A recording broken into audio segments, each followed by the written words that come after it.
أشهد أن لا إله إلا الله وحده لا شريك له وأشهد أن محمدا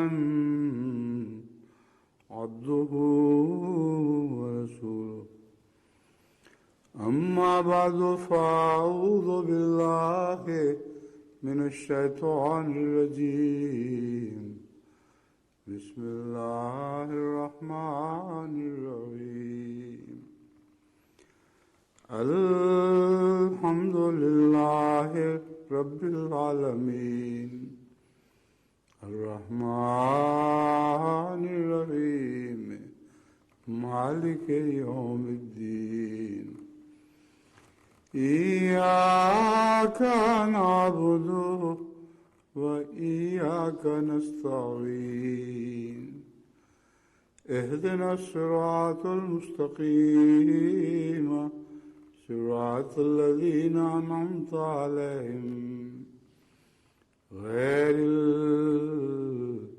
المغضوب عليهم ولا الضالين.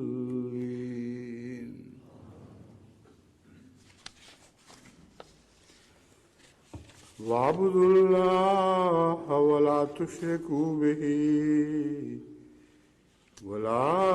تشركوا به شيئا وبالوالدين إحسانا وبذي القربى واليتامى والمساكين والجار ذي القربى والجار الجنوب والصاحب بالجنب وابن السبيل وما ملكت أيمانكم إن الله لا يحب من كان مختالا فخورا. یہ آیت وہی ہے جو اس سے پہلے بھی میں نے حقوق کے تعلق میں بیان پڑھی تھی، اور اس کے جو ابتدائی حصے ہیں ان پر پہلے میں خطبہ دے چکا ہوں. اب صرف 3 مضامین ایسے ہیں جن پر کچھ مزید روشنی ڈالنے کی ضرورت ہے. اول مساکین کا حق، دوسرے ہمسائے کا حق، تیسرے زیر نگین غلاموں اور ملازموں کا حق. تو اگرچہ بعض باتوں کی تکرار ہوگی اس میں، مگر کوئی حرج نہیں، کیونکہ تکرار سے ایک چیز بار بار ذہن نشین ہوتی رہتی ہے. مگر پوری طرح اس تکرار کو نظر انداز نہیں کیا جا سکتا، چھوڑا نہیں جا سکتا، کیونکہ ایک حدیث میں مختلف مضامین بیان ہوتے ہوتے آخر پر مثلا مساکین کا ذکر آیا ہے، تو پھر وہ ساری حدیث پڑھنی ہوتی ہے. یہ تو نہیں کہ صرف اس کا ایک چھوٹا سا ٹکڑا پڑا جائے. اور اس کا ترجمہ میں آپ کو سناتا ہوں. تو اللہ کی عبادت کرو اور کسی چیز کو اس کا شریک نہ ٹھہراؤ، اور والدین کے ساتھ احسان کرو، اور قریبی رشتہ داروں سے بھی، اور یتیموں سے بھی، اور مسکین لوگوں سے بھی، اور رشتہ دار ہمسایوں سے بھی، اور غیر رشتہ دار ہمسایوں سے بھی، اور اپنے ہمجلیسوں سے بھی، اور مسافروں سے بھی، اور ان سے بھی جن کے تمہارے دانے ہاتھ مالک ہوئے. یقیناً اللہ اس کو پسند نہیں کرتا جو متکبر اور شیخی بگاڑنے والا ہو. اس مضمون پر یہ آیت پوری طرح جامع اور مانع ہے. تمام وہ باتیں جو قابل بیان ہیں وہ ساری اس تعلق میں اس آیت کے اندر بیان ہو چکی ہیں. اب جیسا کہ میں نے عرض کیا تھا، میں باری باری اس آیت کے وہ حصے پیش کرتا ہوں، یعنی ان حصوں سے متعلق احادیث پیش کرتا ہوں جو اس سے پہلے بیان نہیں کیے گئے. مساکین سے متعلق ہدایت. عن ابی ہریرہ ان رجلا شکا الی رسول اللہ صلی اللہ علیہ وسلم قسوۃ قلبہ فقال له ان اردت تلبین قلبک فاطعم المسکین وامسح راس الیتیم. مسند احمد بن حنبل جلد 2. حضرت ابو ہریرہ رضی اللہ تعالیٰ عنہ سے روایت ہے کہ ایک شخص نے رسول اللہ صلی اللہ علیہ وسلم کی خدمت میں اپنی سخت دلی کی شکایت کی، تو آپ نے فرمایا کہ اگر تو چاہتا ہے کہ تیرا دل نرم پڑ جائے تو مسکین کو کھانا کھلا اور یتیم کے سر پر دست شفقت رکھ۔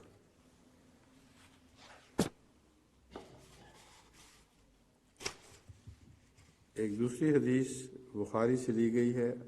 حضرت ابو ہریرہ رضی اللہ تعالیٰ عنہ بیان کرتے ہیں کہ حضرت صلی اللہ علیہ وسلم نے فرمایا کہ بیوہ اور مسکین کے حقوق کی حفاظت کے لیے کوشش کرنے والا اللہ کی راہ میں جہاد کرنے والے یا قیام اللیل کرنے والے اور دن کو روزہ رکھنے والے کی طرح ہے۔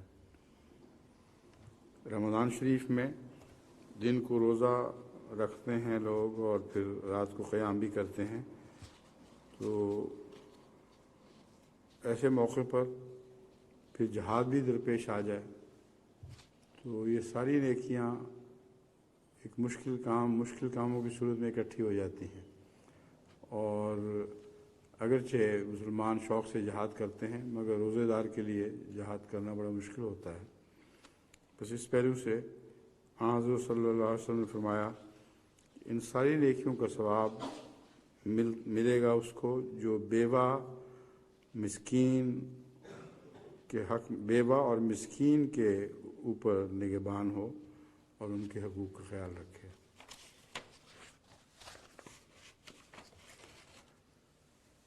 اسی طرح ایک روایت سنن نسائی سے لی گئی ہے۔ عبداللہ بن اوفا کہتے ہیں کہ حضرت صلی اللہ علیہ وسلم کثرت سے ذکر الہی کیا کرتے تھے، فضول بات بالکل نہیں کیا کرتے تھے، اور نماز کو لمبا کیا کرتے اور خطبہ مختصر دیا کرتے تھے، اور اس بات کا بالکل برا نہیں مناتے تھے کہ بیوہ اور مسکین کے ساتھ چل کر جائیں اور اس کی حاجت روائی کریں۔ یہاں عمومی دستور کا بیان ہوا ہے۔ حضور صلی اللہ علیہ وسلم عموماً چھوٹا خطبہ ہی فرمایا کرتے تھے، لیکن بعض احادیث سے یہ بھی پتہ چلتا ہے کہ بہت لمبا خطبہ دیا، اتنا لمبا خطبہ کہ پھر نمازیں جمع کرنی پڑیں۔ بس اس پہلو سے تمام احادیث پر نظر رکھتے ہوئے ہم نے درمیانی راہ اختیار کی ہے، اور اس وقت چونکہ ساری دنیا کے اہمیوں کے مسائل پیش نظر ہیں اس لیے مضمون کو نسبتاً زیادہ تفصیل سے بیان کرنا پڑتا ہے۔ بہرحال کوشش یہی ہوتی ہے کہ 1 گھنٹے سے زیادہ کا مضمون نہ ہو۔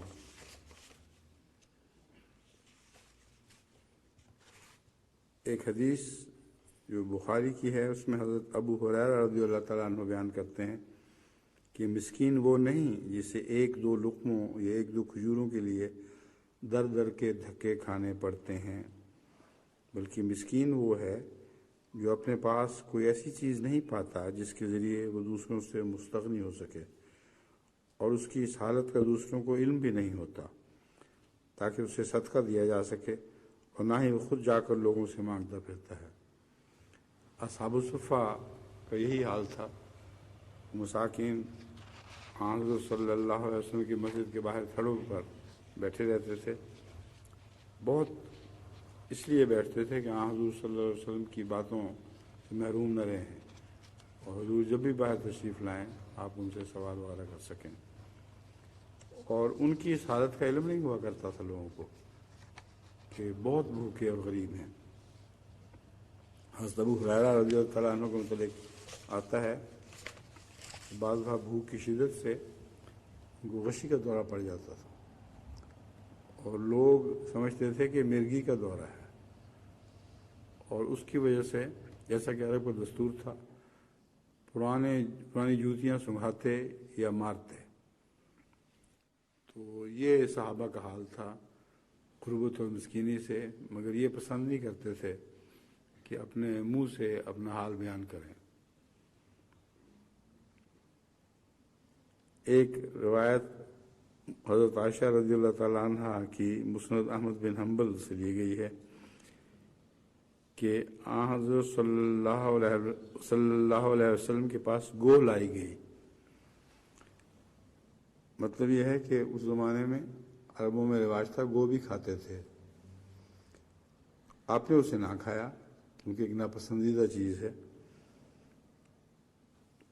دوسروں کو اور نہ دوسروں کو اس سے منع کیا.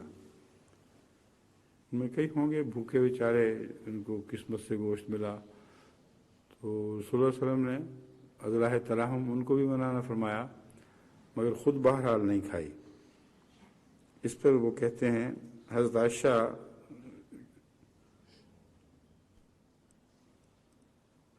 اس پر یہ ایک ابہام سا ہے. میں نے عرض کیا یا رسول اللہ کیا ہم اسے مساکین کو نہ کھلاویں؟ یہ اب مراد حضرت عائشہ صدیقہ رضی اللہ تعالیٰ عنہ سے ہے یا کسی اور سے، یہ واضح نہیں اس حدیث میں، مگر بہرحال الفاظ یہی ہیں. میں نے عرض کیا یا رسول اللہ کیا ہم اسے مساکین کو نہ کھلایا کریں؟ آپ نے فرمایا نہیں، ان کو وہ نہ کھلاؤ جو تم خود نہیں کھاتے.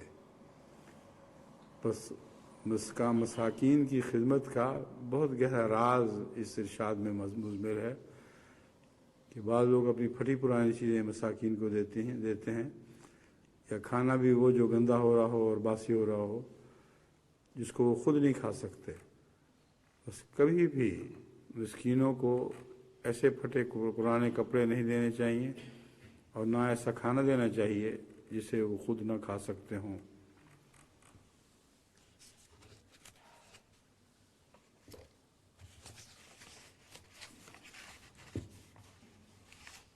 ابو امامہ سے مروی ہے اور یہ نسائی سے لی گئی ہے روایت. ابو امامہ بن سہل بن حنیف سے مروی ہے کہ ایک مسکین عورت بیمار ہو گئی اور حضرت صلی اللہ علیہ وسلم کو اس کی بیماری کے بارے میں بتایا گیا. حضرت صلی اللہ علیہ وسلم کی عادت تھی کہ آپ مساکین کی عیادت کیا کرتے اور ان کے بارے میں پوچھتے رہتے تھے. حضور نے فرمایا کہ جب یہ فوت ہو تو مجھے بتانا. تاہم اس کا جنازہ رات کے وقت تیار ہوا اور صحابہ نے حضرت صلی اللہ علیہ وسلم کو جگانا مناسب نہ سمجھا. صبح کے وقت حضور صلی اللہ علیہ وسلم کو اس کے بارے میں بتایا گیا. آپ نے فرمایا کیا میں نے تمہیں حکم نہیں دیا تھا کہ مجھے اس کے بارے میں بتانا؟ صحابہ نے عرض کی یا رسول اللہ ہم نے رات کو آپ کو جگانا مناسب نہیں سمجھا. تب حضور صلی اللہ علیہ وسلم اس کی قبر پر گئے اور لوگوں کے ساتھ صف بندی کر کے 4 تکبیریں کہیں. 4 تکبیریں یہ جنازہ کے خلاصے کے طور پر ہے، یعنی اس کی نماز جنازہ آپ نے پڑھائی.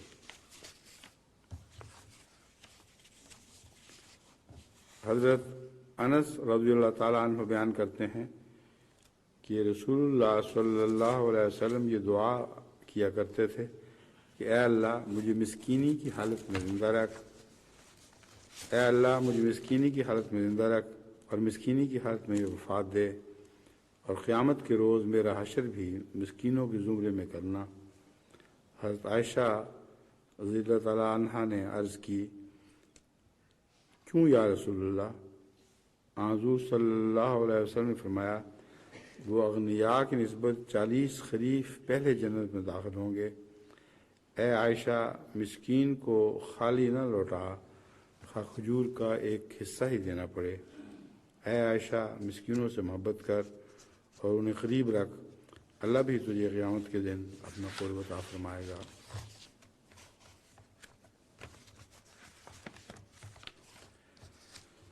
ایک اور حدیث مسلم کتاب الجنہ سے لی گئی ہے. حضرت ابو ہریرہ رضی اللہ تعالیٰ عنہ بیان کرتے ہیں کہ رسول اللہ صلی اللہ علیہ وسلم نے فرمایا کہ دوزخ اور جنت کی آپس میں بحث و تکرار ہو گئی. مراد یہ ہے کہ یہ ایک تمثیلی کلام ہے. یہ تو نہیں کہ دوزخ اور جہنم ایک دوسرے کی باتیں سنیں گے اور ایک دوسرے سے بات کریں گے. جنت تو اتنا دور ہوگی دوزخ سے کہ دوزخ کی کوئی آواز بھی جنت تک کبھی نہیں پہنچے گی. تو یہ تمثیلی کلام ہوا کرتا ہے، اس کو تمثیلی کلام ہی سمجھنا چاہیے. اور یہ مراد ہرگز نہ لیں کہ سچ مچ دوزخ جنت سے باتیں کرے گی اور جنت دوزخ سے باتیں کرے گی۔ بہرحال اس تمثیل میں یہ بیان فرمایا گیا ہے کہ دوزخ نے کہا مجھ میں بڑے بڑے جابر اور متکبر داخل ہوتے ہیں، اور جنت کہنے لگی کہ مجھ میں کمزور اور مسکین داخل ہوتے ہیں۔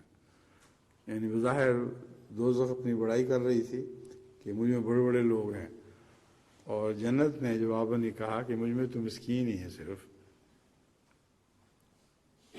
اس پر اللہ تعالیٰ نے دوزخ سے فرمایا کہ تو میرے عذاب کی مظہر ہے، جسے میں چاہتا ہوں تیرے ذریعے عذاب دیتا ہوں، اور جنت سے کہا تو میری رحمت کی مظہر ہے، جس پر میں چاہوں تیرے ذریعے رحمت کرتا ہوں، اور تم دونوں میں سے ہر ایک کو اس کا بھرپور حصہ ملے گا۔ یہاں بھرپور حصے سے مراد یہ ہے کہ دوزخ بھی ایسے بد نصیب لوگوں سے بھر جائے گی، جیسا کہ قرآن کریم میں اللہ تعالیٰ فرماتا ہے، خدا اس سے پوچھے گا حل امتلأت ہے، کیا تو بھر گئی ہے؟ تو اس کی جہنم نہیں بھرے گی، یعنی اس کا پیٹ کی جہنم جس سے کہتے ہیں نا بھرتی نہیں، تو یہی محاورہ دوزخ پہ بھی صادق آتا ہے۔ وہ کہے گی حل میں مزید اور بھی ہے تو دے دے۔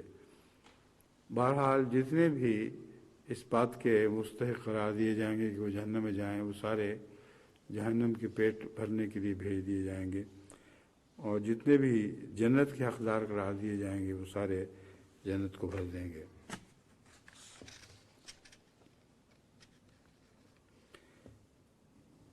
یہ حدیث سنن ابن ماجہ سے لی گئی ہے۔ حضرت ابو ہریرہ رضی اللہ تعالیٰ عنہ سے مروی ہے کہ حضرت جعفر بن ابو طالب مساکین سے محبت کرتے تھے، ان کے ساتھ مل کر بیٹھتے، ان سے باتیں کرتے اور وہ آپ سے باتیں کرتے۔ حضرت صلی اللہ علیہ وسلم نے ان کی کنیت ابو المساکین رکھ دی تھی، یعنی پیار کے ساتھ انہوں نے کہا تھا مساکین کا باپ ہے۔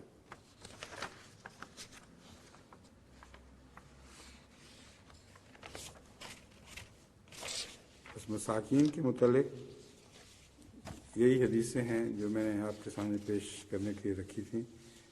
ان میں ہی مساکین سے متعلق بہت گہرا اور وسیع مضمون آ جاتا ہے۔ اب میں ہمسایوں سے متعلق بعض احادیث آپ کے سامنے رکھتا ہوں۔ ہمسایوں سے متعلق اس سے پہلے حضرت مسیح موعود علیہ الصلوۃ والسلام کا بھی ایک اقتباس تفصیل سے گزر چکا ہے، مگر اب یہ احادیث میں آپ کے سامنے رکھ رہا ہوں جن کی روشنی میں حضرت مسیح موعود علیہ الصلوۃ والسلام کے اقتباسات ہیں، اور بعض دفعہ لگتا ہے کہ تکرار ہو رہی ہے، مگر یہ تکرار بہتر ہے، کیونکہ اس تکرار کے نتیجے میں بار بار ایک نصیحت کی بات ذہنوں میں نشین ہوتی ہے، دلوں میں نشین ہوتی ہے، اور اس کے نتیجے میں نئی نسلیں بھی اچھی تربیت پاتی ہیں۔ بہرحال اب ہمسائے کے معاملے میں کتاب الادب بخاری سے یہ حدیث میں آپ کے سامنے رکھتا ہوں۔ حضرت عائشہ رضی اللہ تعالیٰ عنہ بیان کرتی ہیں کہ حضور صلی اللہ علیہ وسلم نے فرمایا کہ جبریل مجھے ہمسائے کے بارے میں بار بار وصیت کرتا رہا، یہاں تک کہ میں نے سمجھا کہ شاید وہ اسے وارث قرار دے دے گا۔ اب یہاں نصیحت نہیں، لفظ وصیت ہے۔ یہاں مراد یہ ہے، عربی میں وصیت بہت سخت اور پکی نصیحت کو کہا جاتا ہے۔ تو جبرائیل اس ضمن میں رسول اللہ صلی اللہ علیہ وسلم کو بار بار یہ گہری اور پکی نصیحت کرتا رہا کہ صحابہ کا بہت خیال، ہمسایوں کا بہت خیال رکھا جائے، یہاں تک کہ رسول اللہ صلی اللہ علیہ وسلم کو یہ شبہ پڑا کہ شاید یہ اب مجھے یہ بھی بتا دے گا کہ صحابہ ورثے میں بھی شامل ہو جائیں گے، اور وارث قرار دے دے گا، یہ الفاظ ہیں۔ سنن ابی داؤد کتاب الادب سے یہ حدیث ہے۔ حضرت عائشہ صدیقہ رضی اللہ تعالیٰ عنہ بیان کرتی ہیں کہ میں نے رسول اللہ صلی اللہ علیہ وسلم سے عرض کیا کہ میرے دو ہمسائے ہیں، میں حسن سلوک میں کس سے ابتدا کروں؟ آپ نے فرمایا ان دونوں میں سے جس کا دروازہ قریب تر ہو۔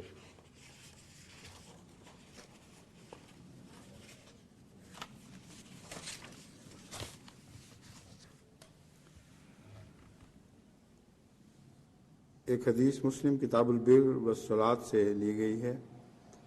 حضرت ابو ذر رضی اللہ تعالیٰ عنہ کہتے ہیں کہ میرے دوست صلی اللہ علیہ وسلم نے مجھے تاکید کی نصیحت فرمائی۔ اب حضور صلی اللہ علیہ وسلم کو اپنا جگری دوست یعنی خلیل جگری دوست کو کہتے ہیں، تو بڑے پیار اور محبت سے اپنا جگری دوست کہہ رہے ہیں۔ بس میرے جگری دوست صلی اللہ علیہ وسلم نے مجھے تاکیدی نصیحت فرمائی کہ جب تو کوئی سالن پکائے تو اس میں شوربہ زیادہ کر لیا کر، اور پھر اپنے پڑوسیوں پر نگاہ ڈال اور اس سالن کے ذریعے سے ان سے حسن سلوک کر۔ آج کل کے ترقی یافتہ معاشروں میں تو یہ ممکن نہیں ہے کہ اس حدیث پر لفظاً اور معناً عمل کیا جائے، کیونکہ ہمسائے ایک تو پسند بھی نہیں کرتے اس قسم کے گہرے تعلقات کو، اور دوسرے ان کو ضرورت بھی کوئی نہیں کہ آپ کا شوربہ کھائیں۔ آپ کے کھانے کی طرز بھی الگ ہو سکتی ہے، ان کی بالکل الگ ہو سکتی ہے، تو اس لیے یہ اس کا اطلاق زیادہ تر ہمارے غریب ملکوں پر ہوتا ہے، اور غریب ملکوں میں بھی مگر ایک مشکل ہے کہ امراء کی بستیاں الگ ہیں اور غرباء کی الگ ہیں، جس کی وجہ سے تلاش کرنا پڑتا ہے۔ بس چونکہ ہمسائیگی کا اسلامی مفہوم بہت وسیع ہے، اس لیے امیروں کو یہ چاہیے کہ وہ اگر ارد گرد غریب نہ دیکھیں تو غرباء کی بستیوں میں جا کر ان پہ کچھ خرچ کیا کریں، ان کو کچھ کھانا دیا کریں، اس سے اللہ تعالیٰ کے فضل کے ساتھ اس حدیث پر ان کا عمل ہو سکتا ہے۔ بخاری کتاب الادب میں حضرت صلی اللہ علیہ وسلم نے فرمایا، اور پھر بھی یہ بھی حضرت ابو ہریرہ رضی اللہ تعالیٰ عنہ کی روایت ہے کہ جو کوئی اللہ اور یوم آخرت پر ایمان رکھتا ہے تو اسے چاہیے کہ اپنے ہمسائے کو تکلیف نہ دے، اور جو کوئی اللہ اور یوم آخرت پر ایمان رکھتا ہے اسے چاہیے کہ اپنے مہمان کی عزت کرے، اور جو کوئی اللہ اور یوم آخرت پر ایمان رکھتا ہے اسے چاہیے کہ اچھی بات کہے ورنہ خاموش رہے۔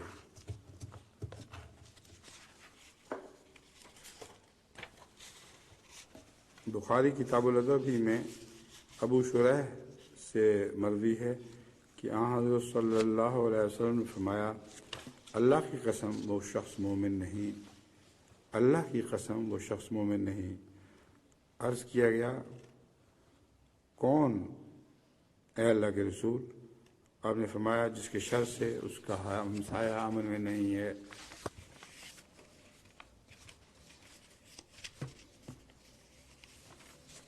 حضرت صلی اللہ علیہ وسلم نے ایک ایسے ہی شریر ہمسائے کو سمجھانے کا ایک عجیب طریقہ اختیار کیا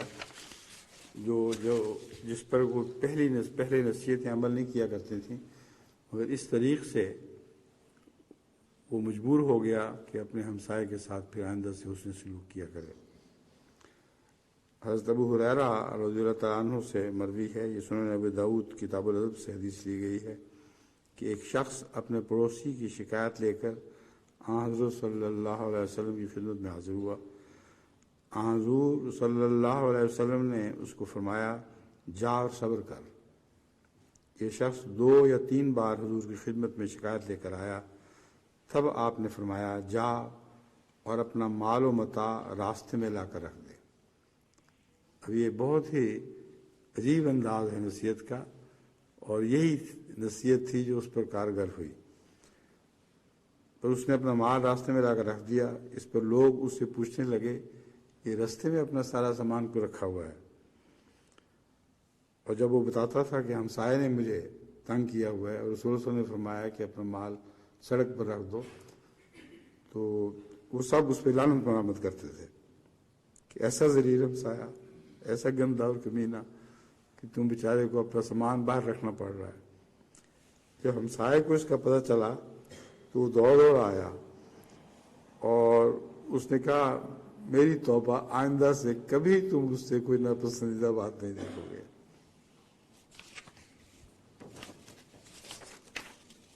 دیکھیں حضور صلی اللہ علیہ وسلم کی نصیحتیں کتنی پیاری، کتنی گہری دل پہ اثر کرنے والی ہوتی ہیں. اور سب سے زیادہ ایسی حدیثیں آپ کو حضرت ابو ہریرہ سے ہی ملیں گی، جنہوں نے یہ عہد کر رکھا تھا کہ مسجد نبوی کے اندر باہر تھڑے پر بیٹھے رہیں گے تاکہ ایک بات بھی جو حضرت صلی اللہ علیہ وسلم کریں اسے معلوم نہ رہیں. اور آخری چند سال آپ نے رسول اللہ علیہ وسلم کی صحبت کے پائے، مگر اس کثرت سے حدیثیں درج ہیں، مروی ہیں کہ آدمی حیران رہ جاتا ہے. اور اللہ تعالیٰ نے ان کو یادداشت بھی بہت اچھی عطا فرمائی تھی، اور حضور صلی اللہ علیہ وسلم کی دعا لگی تھی ان کو اس یادداشت کے تعلق میں، اور بڑی کثرت سے حدیثیں یاد رکھی ہیں. حدیثیں بتا رہے ہیں یہ رسول اللہ علیہ وسلم کے الفاظ ہیں، یہ منسوب ہوئے الفاظ نہیں. بعض دفعہ کبھی کبھی حضرت ابو ہریرہ رضی اللہ تعالیٰ عنہ روایت کے بیان کے وقت لفظوں کے اتنے تابع ہوتے تھے کہ سوچتے نہیں تھے کہ ان لفظوں کے مطلب سے عام لوگ بے خبر رہیں گے یا پوری طرح مفہوم نہیں سمجھ سکیں گے اور ان کو ٹھوکر لگ جائے گی. مگر بہرحال روایتیں بتاتی ہیں کہ وہ لفظوں کو پکڑ کر بیٹھ جاتے تھے تاکہ اپنی طرف سے کوئی اور مفہوم داخل نہ کریں. اب میں تیسرے طبقے کی بات کرتا ہوں، یعنی زیر نگین غلاموں اور ملازموں سے سلوک. بخاری کتاب العتق میں یہ روایت بیان ہے کہ حضرت ابو ہریرہ رضی اللہ تعالیٰ عنہ بیان کرتے ہیں کہ حضرت صلی اللہ علیہ وسلم نے فرمایا، جب تم میں سے کسی کا نوکر کھانا تیار کر کے لائے، اگر وہ اسے اپنے پاس بٹھا کر نہ کھلا سکے تو کم از کم ایک دو لقمے تو اسے کھانے کو دے دے، کیونکہ اسی نے یہ کھانا تیار کیا ہے. بس اس نصیحت پر بھی پوری طرح عمل ہونا چاہیے، اور اللہ تعالیٰ کے فضل سے ہمارے خاندان میں یہ رواج تھا، اور خدا کرے کہ جاری رہے، کہ کبھی نوکر کی شرمندگی کے باوجود، اس کے بار بار اصرار کے باوجود کہ میں ساتھ نہیں بیٹھوں گا، اس کو زبردستی بٹھا لیا جاتا تھا، اور اس حدیث کا حوالہ دے کر اس کو مجبور کیا جاتا تھا کہ بیٹھے اور چند لقمے ساتھ کھا لے.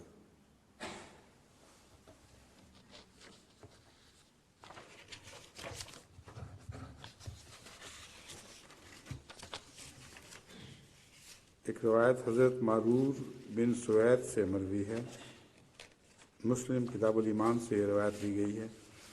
کہتے ہیں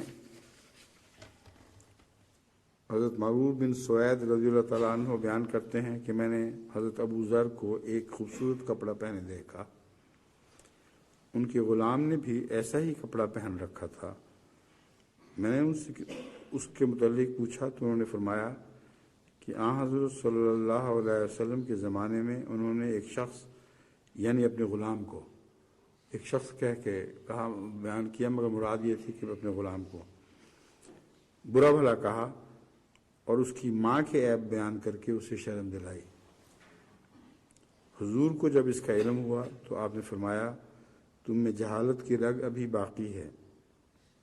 یہ یعنی غلام تمہارے بھائی ہیں، وہ تمہارے خادم ہیں، اللہ تعالیٰ نے انہیں تمہارے زیر نگین کر دیا ہے. جس شخص کے ماتحت اس کا بھائی ہو وہ اسے وہی کھلائے جو خود کھاتا ہے، وہی پہنائے جو خود پہنتا ہے. اپنے غلاموں سے ان کی طاقت سے زیادہ کام نہ لو. اگر تم کوئی مشکل کام ان کے سپرد کرو تو اس کام میں خود بھی ان کا ہاتھ بٹاؤ اور ان کی مدد کرو.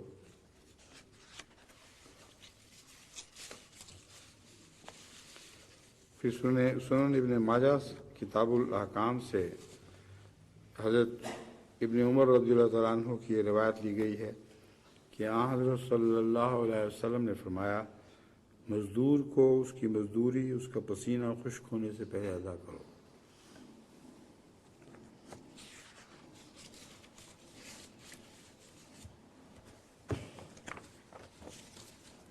یہ آخری حدیث بخاری کتاب البیوع سے لی گئی ہے، اور یہ بھی حضرت ابو ہریرہ رضی اللہ تعالیٰ عنہ کی ہے.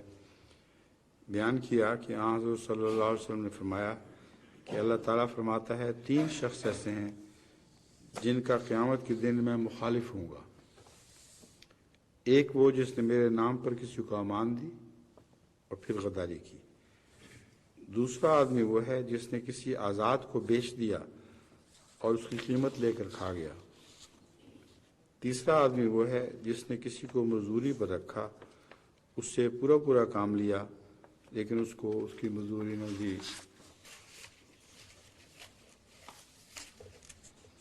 یہ باتیں پرانے زمانے ہی کی نہیں، آج کل بھی ہمارے معاشرے میں کثرت سے پائی جاتی ہیں۔ امیر لوگ غریبوں سے بگار لیتے ہیں اور اس کے بعد ان کو کوئی مزدوری نہیں دیتے اور سارا دن کام کرواتے، تھکے ہارے غریب مزدور، ان کا پسینہ خشک ہونے سے پہلے کیا بعد تک بھی وہ مطالبے کرتے رہتے ہیں اور پھر ان کو مزدوریاں یا کم دی جاتی ہیں یا نہیں دی جاتی۔ تو حضور صلی اللہ علیہ وسلم کی نظر قیامت تک کے ہر زمانے پر ہے، اور یہ باتیں ایسی نہیں ہیں جو تاریخ کا حصہ بنی ہوں، صرف یہ اب بھی جاری ہیں، اور احمدیوں کو خاص طور پر ان نیکیوں کا جھنڈا اپنے ہاتھ میں اٹھانا چاہیے۔ اب میں حضرت مسیح موعود علیہ السلام کے بعض اقتباسات آپ کے سامنے رکھتا ہوں۔ آپ فرماتے ہیں، تم حقیقی نیکی کو ہرگز نہیں پا سکتے جب تک کہ بنی نوع کی ہمدردی میں وہ مال خرچ نہ کرو جو تمہارا پیارا مال ہے۔ غریبوں کا حق ادا کرو، مسکینوں کو دو، مسافروں کی خدمت کرو اور فضولیوں سے اپنے تئیں بچاؤ، یعنی بیاہ شادیوں میں اور طرح طرح کی عیاشی کی جگہوں میں اور لڑکا پیدا ہونے کی رسوم میں جو اسراف سے مال خرچ کیا جاتا ہے اس سے اپنے تئیں بچاؤ۔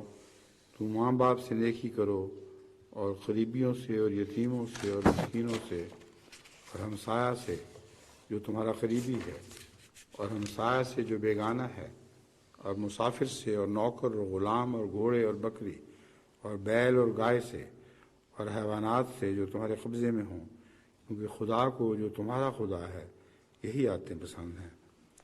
وہ لاپرواہوں اور خود غرضوں سے محبت نہیں کرتا اور ایسے لوگوں کو نہیں چاہتا جو بخیل ہیں اور لوگوں کو بخل کی تعلیم دیتے ہیں، بخیل ہیں اور لوگوں کو بخل کی تعلیم دیتے ہیں اور اپنے مال کو چھپاتے ہیں، یعنی محتاجوں کو کہتے ہیں کہ ہمارے پاس کچھ نہیں۔ اس لیے حضرت صلی اللہ علیہ وسلم کو خدا تعالیٰ نے بطور خاص سی نصیحت فرمائی تھی، وَأَمَّا بِنِعْمَتِ رَبِّكَ فَحَدِّثْ،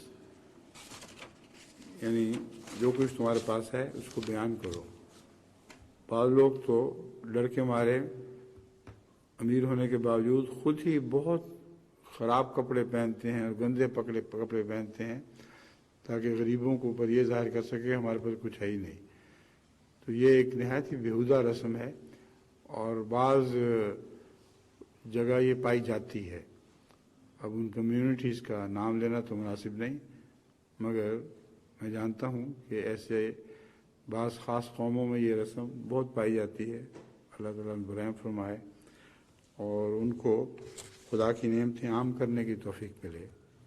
خدا نے نعمتیں دی ہیں تو اچھا پہنیں اور لوگوں پر ظاہر کریں کہ خدا کی نعمتیں ہیں اور پھر ان نعمتوں میں ان کو بھی شریک کریں۔ پھر فرماتے ہیں، اور من جملہ انسان کے طبعی امور کے جو اس کی طبیعت کے لازم حال ہیں، ہمدردی خلق کا ایک جوش ہے۔ قومی حمایت کا جوش بالطبع ہر ایک مذہب کے لوگوں میں پایا جاتا ہے، اور اکثر لوگ طبعی جوش سے اپنی قوم کی ہمدردی کے لیے دوسروں پر ظلم تک کر دیتے ہیں، گویا انہیں انسان نہیں سمجھتے۔ سو اس حالت کو خلق نہیں کہہ سکتے، یہ فقط ایک طبعی جوش ہے، اور اگر غور سے دیکھا جائے تو یہ حالت طبعی کووں وغیرہ پرندوں میں بھی پائی جاتی ہے۔ ایک کوے کے مرنے پر ہزارہا کوے جمع ہو جاتے ہیں، لیکن یہ عادت انسانی اخلاق میں اس وقت داخل ہوگی جبکہ یہ ہمدردی، انصاف اور عدل کی رعایت سے محل اور موقع پر ہو، اور اس وقت یہ ایک عظیم الشان خلق ہوگا جس کا نام عربی میں مواسات اور فارسی میں ہمدردی ہے۔ اسی کی طرف اللہ جل شانہ قرآن شریف میں اشارہ فرماتا ہے، تعاونوا علی البر والتقوی ولا تعاونوا علی الاسم والعدوان ولا تہنوا فی ابتغاء القوم ولا تکن للخائنین خصیما ولا تجادل عن الذین یختانون انفسهم ان اللہ لا یحب من کان خوانا نسیما۔ یعنی اپنی قوم کی ہمدردی اور اعانت فقط نیکی کے کاموں میں کرنی چاہیے، اور ظلم اور زیادتی کے کاموں میں ان کی اعانت ہرگز نہیں کرنی چاہیے، اور قوم کی ہمدردی میں سرگرم رہو، تھکو مت، اور خیانت کرنے والوں کی طرف سے مت جھگڑو جو خیانت کرنے سے باز نہیں آتے۔ خدا تعالیٰ خیانت پیشہ لوگوں کو دوست نہیں رکھتا۔ اب حضرت مسیم علیہ السلام نے یہاں کووں کی جو مثال دی ہے، یہ بین ہی کووں پر صادق آتی ہے۔ بہت چالاک جانور ہے اور اس کو مارنا آسان کام نہیں، دور سے ہی بندوق کو دیکھ کے اڑ جاتا ہے، مگر اگر کوئی کوا مر جائے، اتفاق سے مارا جائے، تو خواہ کتنے کوے آپ مار لیں وہ اس کو چھوڑ کے نہیں جائیں گے۔ بس یہ عجیب صفت ہے، اور یہی مضمون ساری کائنات میں سب جانوروں پہ پھیلا پڑا ہے۔ ہر جانور کو اللہ تعالیٰ نے ایک غیر معمولی صفت عطا فرما رکھی ہے، جس سے انسان اگر چاہیں تو نصیحت پکڑ سکتے ہیں۔ پھر حضرت مسیح علیہ السلام فرماتے ہیں، کسی کا بچہ خراب ہو تو اس کی اصلاح کے لیے وہ پوری کوشش کرتا ہے۔ ایسے ہی اپنے کسی بھائی کو ترک نہ کرنا چاہیے، بلکہ اس کی اصلاح کی پوری کوشش کرنی چاہیے۔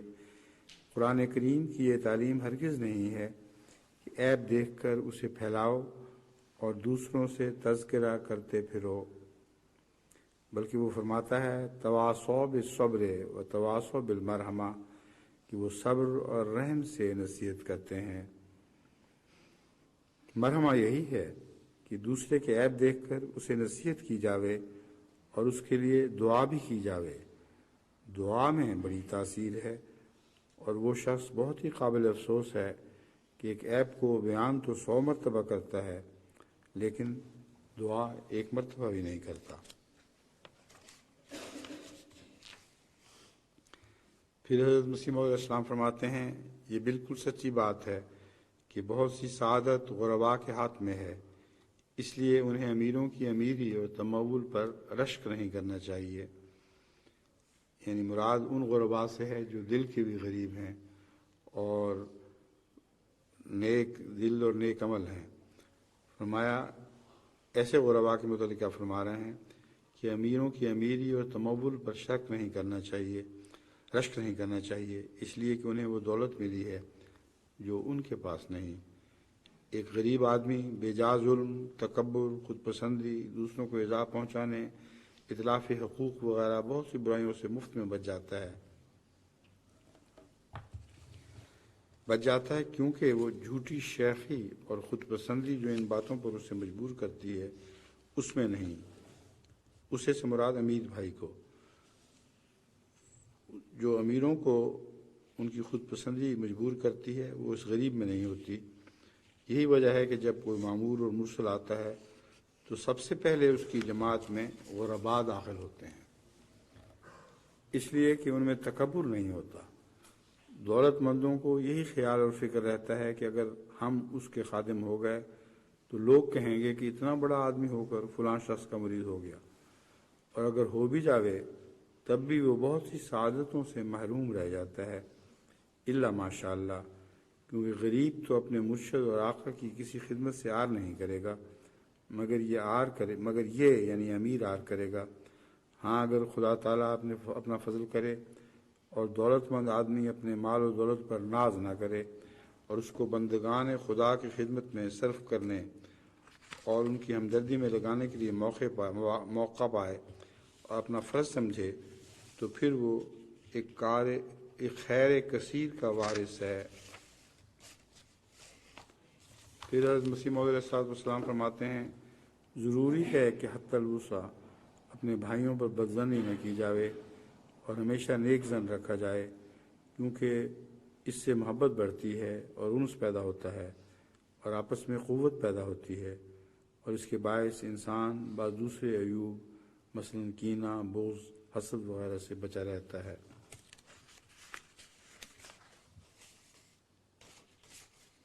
پھر حضرت مسیح علیہ السلام کشتی نوح میں فرماتے ہیں، خدا تم سے کیا چاہتا ہے؟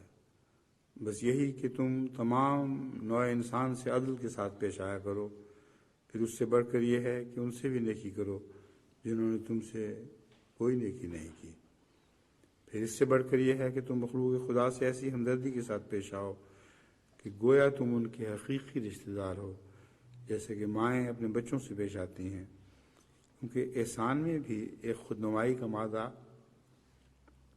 مخفی ہوتا ہے، اور احسان کرنے والا کبھی اپنے احسان کو جتلا بھی دیتا ہے، لیکن وہ جو ماں کی طرح تبھی جوش سے نیکی کرتا ہے وہ کبھی خودنمائی نہیں کر سکتا۔ بس آخری درجہ نیکیوں کا تبھی جوش ہے جو ماں کی طرح ہو۔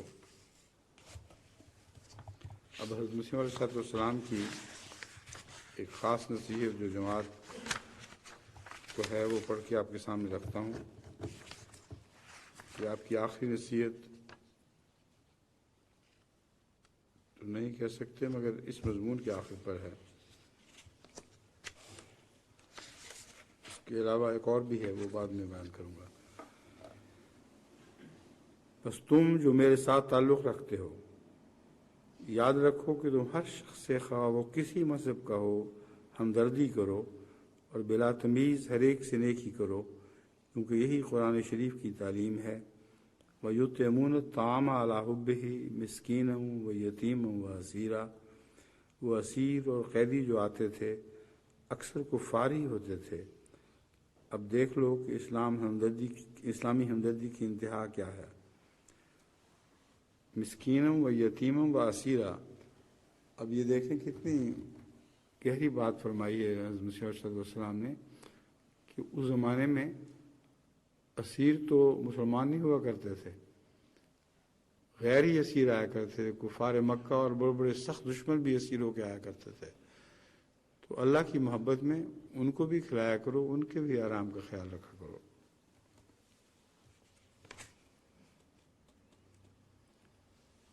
فرماتے ہیں وہ اسیر اور قیدی جو آتے تھے اکثر کفاری ہوتے تھے۔ اب دیکھ لو کہ اسلام کی ہمدردی کی انتہا کیا ہے۔ میری رائے میں کامل اخلاقی تعلیم بجوز اسلام کے اور کسی کو نصیب نہیں ہوئی۔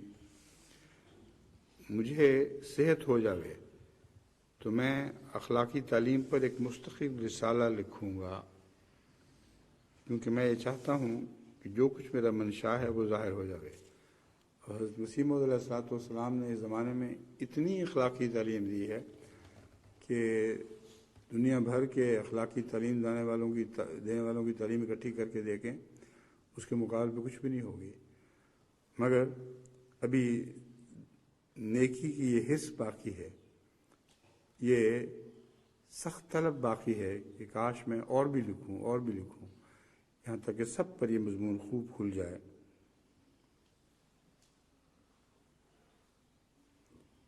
مجھے صحت ہو جاوے تو میں اخلاقی تعلیم پر ایک مستقل رسالہ لکھوں گا،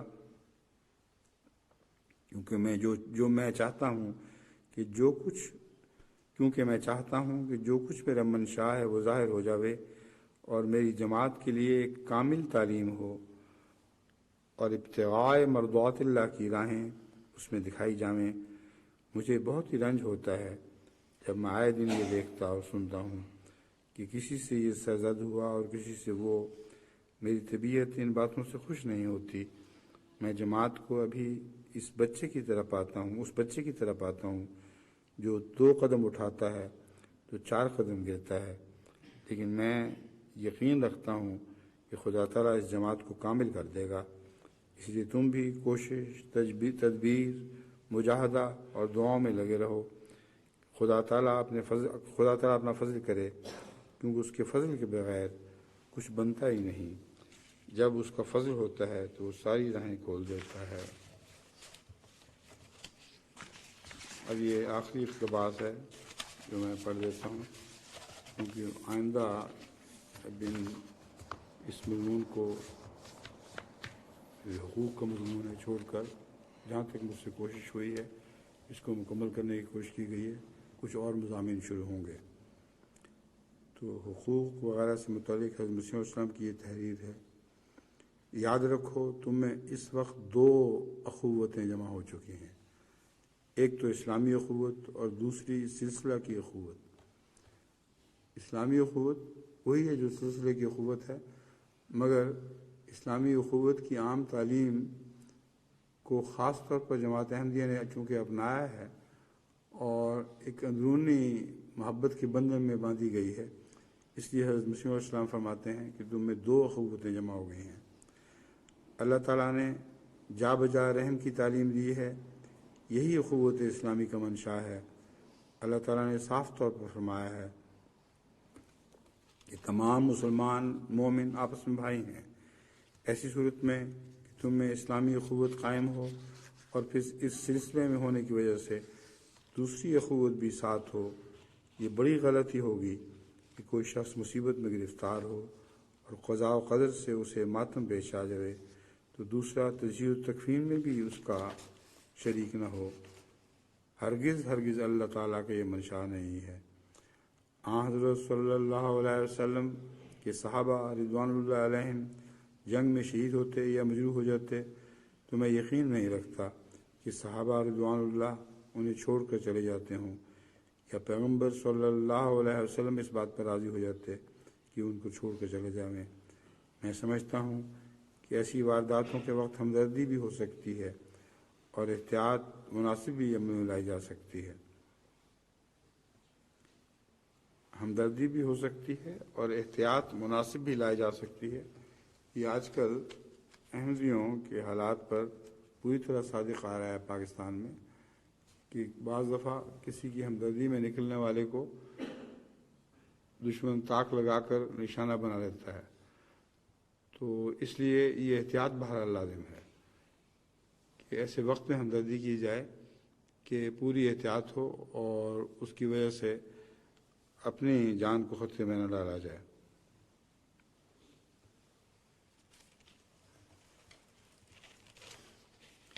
فرماتے ہیں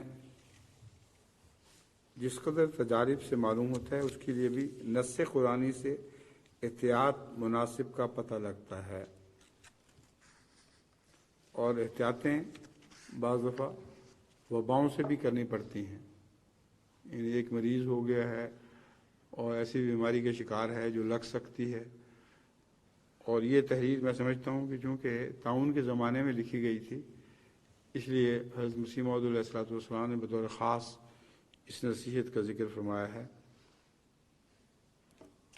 جہاں ایسا مرکز وبا کا ہو کہ وہ شدت سے پھیلی ہوئی ہو وہاں احتیاط کر لے، لیکن اس کے یہ معنی نہیں کہ انسان ایک میت سے اس قدر بوجھ اختیار کر لے کہ میت کی ذلت ہو اور پھر اس کے ساتھ ساری جماعت کی ذلت ہو۔ اب دیکھیں حضرت مسیح موعود علیہ الصلوۃ والسلام کی پیشگوئی کے مطابق جب طاعون بعض گاؤں میں گھر گھر اتنا پڑا کہ ان کے دفنانے والے نہ رہے، اس وقت جماعت احمدیہ کے لوگ خدا تعالیٰ کے فضل کے ساتھ ان کے گھروں میں جا کر ان مردوں کو اٹھاتے اور ان کو دفناتے۔ تو یہ اللہ تعالیٰ کی طرف سے ایک غیر معمولی احسان ہے جماعت احمدیہ پر کہ حضرت عبدالعزیز مسیح موعود علیہ الصلوۃ والسلام جیسا مربی ہمیں عطا ہوا، اور ایسے لوگ جو وبا کا موجب بن سکتے ہیں اگر وہ مر جائیں تو ان سے بھی پرے ہٹنا جائز نہیں، ان کی تدفین میں شریک ہونا لازم ہے۔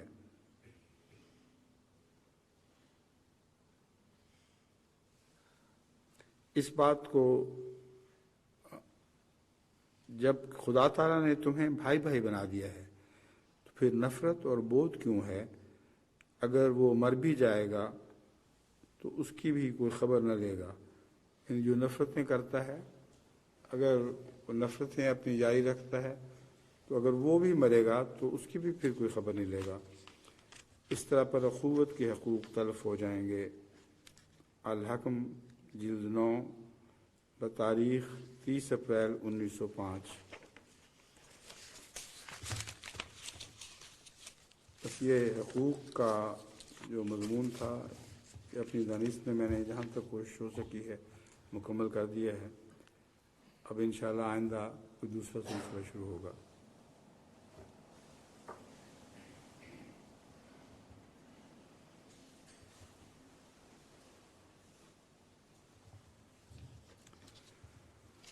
الحمد لله نحمده ونستعينه ونستغفره ونؤمن به ونتوكل عليه ونعوذ بالله من شرور أنفسنا ومن سيئات أعمالنا